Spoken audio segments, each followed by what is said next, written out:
Hello అందరికీ నమస్కారం. Welcome to my channel. Friends, ఈరోజు నేను మీకు అటుకులతో గారెలు ఎలా తయారు చేసుకోవాలో చూపించబోతున్నాను. ఇది చాలా ఈజీగా తయారు చేసేసుకోవచ్చు అండ్ అందరూ ఇష్టపడేటువంటి స్నాక్ ఐటెం కాబట్టి దీన్ని ఎలా తయారు చేసుకోవాలో ఈరోజు నా వీడియోలో చూసేద్దాం. ముందుగా మనం ఒక బౌల్లోనికి 1 కప్పు పేపర్ అటుకుల్ని తీసుకున్నాను. సో ఈ అటుకుల్లోనికి మనం కొద్దిగా వాటర్ని యాడ్ చేసుకోవాలి.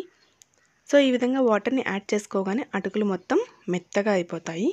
సో వీటన్నింటినీ ఒకసారి మనం బాగా కలుపుకున్న తర్వాత సో దీన్ని చూడండి, దీనిలో అటుకుల్లో ఉన్నటువంటి వాటర్ని మొత్తం ఈ విధంగా మనం పిండేసుకుంటూ సో అటుకుల మిశ్రమాన్ని మనం ఇంకొక బౌల్లోనికి తీసేసుకోవాలి. సో ఈ విధంగా మెత్తగా ఉంటాయి కాబట్టి మనం పిండగానే వాటర్ మొత్తం కిందికి వెళ్ళిపోయి మిశ్రమం మొత్తం వచ్చేస్తుంది. సో ఈ విధంగా ఇంకొక బౌల్లోనికి మనం ఈ అటుకుల్ని నానబెట్టిన అటుకుల్ని తీసేసుకొని ఒకసారి వీటిని బాగా కలుపుకుంటే ఇవి స్మాష్ అయిపోయి బాగా ముద్దలాగా తయారైపోతుంది. సో ఇప్పుడు దీనిలోనికి మనం ఉడకబెట్టినటువంటి ఆలు తీసుకున్నాను ఒకటి. సో ఈ ఆలుని కూడా మనం స్మాష్ చేసేసుకొని ఈ మిశ్రమంలోనికి వేసేసుకోవాలి.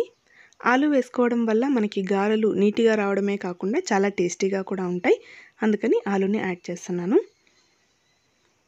సో ఈ విధంగా ఆలు మొత్తం స్మాష్ చేసి వేసుకున్న తర్వాత కొద్దిగా ఉల్లిపాయలు,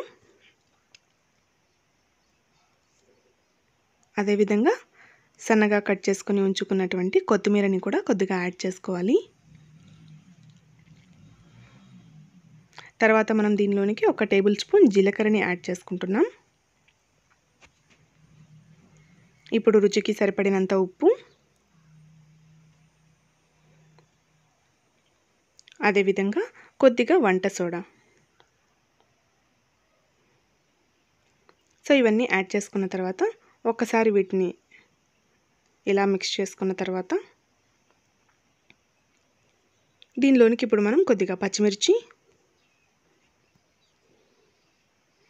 అదేవిధంగా ఒక 2 టేబుల్ స్పూన్ల బియ్యపిండిని తీసుకుంటున్నాను. ఈ బియ్యపిండిని యాడ్ చేసుకోవడం వల్ల మనకి గారెలు విరిగిపోకుండా వస్తాయి. సో కావాలంటే మీరు శనగపిండి కూడా యాడ్ చేసుకోవచ్చు. సో ఇక్కడ నేను బియ్యపిండి యాడ్ చేసుకున్న తర్వాత ఈ మిశ్రమాన్ని మొత్తం బాగా కలిపేసుకొని ముద్దలాగా తయారు చేసేసుకున్నాను. దీనికి మనం వాటర్ యాడ్ చేసుకోవాల్సిన పని లేదు. చూడండి, ఈ విధంగా అంతా కలిపేసుకున్న తర్వాత ఇవి గారెలు వేసుకోవడానికి అనువుగా పిండి మనకు తయారైపోయింది. కాబట్టి ఈ పిండిని పక్కన పెట్టుకొని ఇప్పుడు మనం కడాయిలో డీప్ ఫ్రైకి సరిపడా ఆయిల్ వేసుకొని ఆయిల్ వేడెక్కిన తర్వాత మనం ముందుగా మిశ్రమం తయారు చేసుకున్నాం కాబట్టి దీంతో మనము గారెల్ని వేసేసుకోవాలి. సో ఈ విధంగా చూడండి, ఒక్కొక్క ముద్దని తీసుకొని ఈ విధంగా గారెల్లాగా చేసుకొని వాటికి మధ్యలో హోల్ చేసి ఈ విధంగా మనం ఆయిల్లో ఒక్కొక్క దాన్ని వేసుకోవాలి. ఆయిల్ మరీ ఎక్కువగా వేడెక్కాల్సిన పని లేదు. కొద్దిగా వేడెక్కిన తర్వాత ఈ గారెల్ని వేసేసుకుంటే సరిపోతుంది. సో ఈ విధంగా చూడండి, ఒక్కొక్క గారెని నిదానంగా మనం ఇంకొక వైపుకి టర్న్ చేసుకుంటూ కాల్చుకోవాలి. సో ఇవి వేసిన వెంటనే మనం టర్న్ చేయకూడదు, స్మూత్గా ఉంటాయి కాబట్టి విరిగిపోతాయి. సో ఈ విధంగా మనం మిగిలిన పిండి అంతటితోనూ గారెల్లాగా ఒత్తేసుకొని వేసుకుంటే సరిపోతుంది.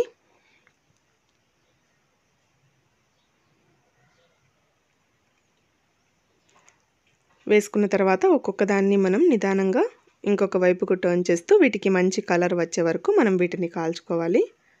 సో ఇవి ఎక్కువసేపు డీప్ ఫ్రై చేయాల్సిన అవసరం లేదు, ఎందుకంటే వీటిలో ఉడికించిన ఆలు అటుకులు అన్నీ వేసాం కాబట్టి త్వరగానే ఇవి కలర్ వచ్చేస్తాయి. సో చూసారు కదా, మనకి ఈ విధమైనటువంటి కలర్ వచ్చింది అంటే గారెలు తయారైపోయినట్టే. సో మనం ఇప్పుడు గారెలన్నింటినీ తీసేసుకోవచ్చు. సో వీటిని సన్నని మంట మీద డీప్ ఫ్రై చేసుకోవాలి. సో ఈ విధంగా మొత్తం గారెలన్నింటినీ తీసేసుకొని మనం ఒక సర్వింగ్ ప్లేట్లోనికి వేసేసుకుంటే అంతే, ఎంతో టేస్టీగా ఉండే అటుకుల గారెలు తయారైపోతాయి. చూస్తున్నారు కదా, చాలా ఈజీగా తయారు చేసేసుకోవచ్చు. ఇది టేస్టీగా ఉండడమే కాకుండా చాలా స్మూత్గా కూడా ఉంటాయి. సో ఎవరైనా సరే ఇష్టపడి తినేసేటువంటి గారెలు ఇవి.